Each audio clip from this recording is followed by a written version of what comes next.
জুম্মাতুল বিদায়, আজকে শেষ রোজার মাস। আল্লাহ রাব্বুল আলামিন 30টা দিন আমাদেরকে শেষ করলো এই পারফেক্টলি রোজার মাসটা। কালকে আমাদের ঈদুল ফিতর 2026 21 স্যাটারডে।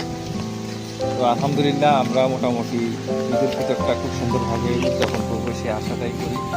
আর সবার সাথে একসাথে করাটাই হচ্ছে অনেক ভাগ্য। আল্লাহ যাতে সবাইকে খায়ের দান করে এবং সবাই যেন প্রতি বছরেই আমরা যাতে এভাবে ঈদের নামাজ উদযাপন করতে পারি, আল্লাহর কাছে সেই পাঠ করার কামনা করি। আল্লাহ আমাদেরকে সবাইকে খায়ের দান করুক। আল্লাহ হাফেজ।